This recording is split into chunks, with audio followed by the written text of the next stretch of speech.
Guys welcome to my channel again. তো দেখো চলে আসছে নতুন আরেকটা ভিডিও নিয়ে। তো আজকের এই ভিডিওটা খুবই গুরুত্বপূর্ণ অঙ্গনওয়াড়ি কর্মীদেরকে নিয়ে। এখানে অঙ্গনওয়াড়ি কর্মীদেরকে নিয়ে যে আপডেটটি উঠে আসছে তার মধ্যে উল্লেখযোগ্য হচ্ছে অঙ্গনওয়াড়ি কর্মীদের প্রি প্রাইমারি নিয়ে, ঠিক আছে।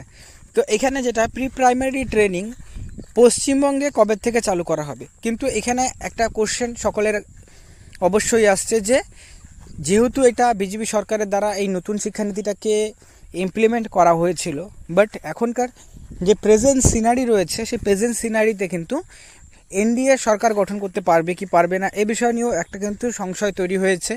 কারণ এই ক্ষেত্রে আমরা দেখেছি যে রিসেন্ট ভোটে মানে লোকসভা ইলেকশনসে কিন্তু কোনো পলিটিক্যাল পার্টিস কিন্তু সিম্পল মেজরিটি তারা পাননি, ঠিক আছে।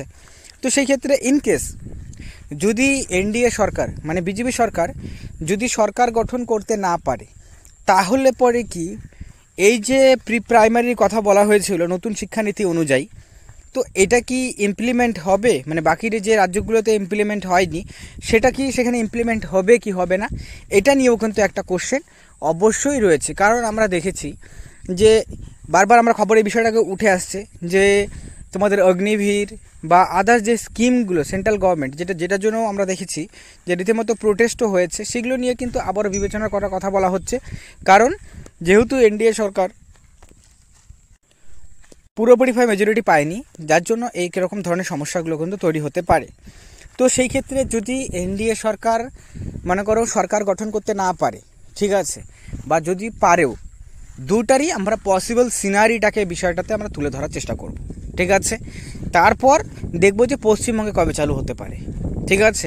কারণ এখন এই ইলেকশনের রেজাল্টের পর কিন্তু পুরোপুরি যে সিনারিটা সেটা কিন্তু চেঞ্জ হয়ে গেছে, যার জন্য এই বিষয়গুলো অবশ্যই ডিটেলসে জানাটা কর্মীদের অবশ্যই দরকার, ঠিক আছে। তো অবশ্যই ভিডিওটি শেষ পর্যন্ত দেখবে, কারণ এখানে প্রেজেন্ট সিনারি অনুযায়ী কিন্তু তথ্যগুলোকে আমরা আলোচনা করব। তো দেখার পর যদি তোমাদের ভিডিওটা ভালো লাগে লাইক করবে, চ্যানেল নতুন থাকলে চ্যানেলটিকে সাবস্ক্রাইব করবে এরকম ভিডিওসগুলো সর্বপ্রথম পাওয়ার জন্য। তো চলো সমস্যা না করে মেন বিষয়টা ভিডিওতে আলোচনা করা যাক। তো দেখো প্রথমত যে বিষয়টা বলবো যে প্রি প্রাইমারি নিয়ে, তো প্রি প্রাইমারি যেটা সেটা কিন্তু সেন্ট্রাল গভর্নমেন্টের নতুন শিক্ষানীতি 2020 অনুযায়ী কিন্তু বলা হয়েছিল যে প্রত্যেকটি অঙ্গনওয়াড়ি কেন্দ্রগুলিকে প্রি প্রাইমারিতে পরিবর্তন করা হবে, ঠিক আছে।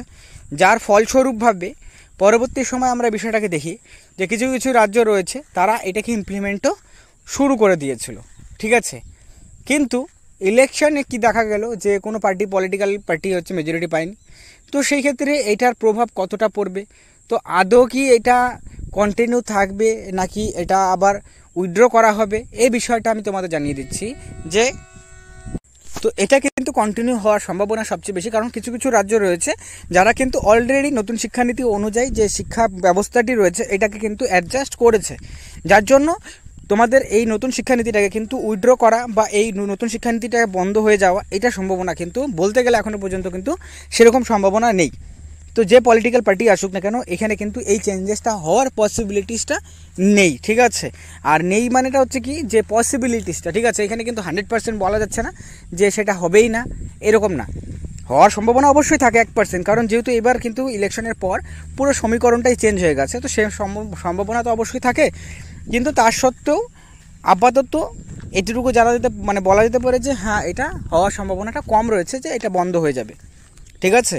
তো এটা চালু হয়ে থাকবে এবং এই ক্ষেত্রে যে কোনো পলিটিক্যাল পার্টি সেটা সরকার গঠন করুক না কেন এই ক্ষেত্রে কিন্তু আপডেট করা হবে এবং সম্ভবত এই বছরের শেষে মানে তোমাদের সেপ্টেম্বর অক্টোবর মাস থেকেই এটা ইমপ্লিমেন্ট হতে পারে এবং সেটা তোমাদের যে কাজকর্ম মানে অঙ্গনওয়াড়ি কেন্দ্রগুলোকে যে আপগ্রেডের কথা বলা হয়েছে সেগুলো কিন্তু সম্পূর্ণরূপে কমপ্লিট করা হতে পারে। তো আশা করি বুঝতে পারলে এই আপডেটটা ছিল ভিডিওটি দেখার জন্য ধন্যবাদ।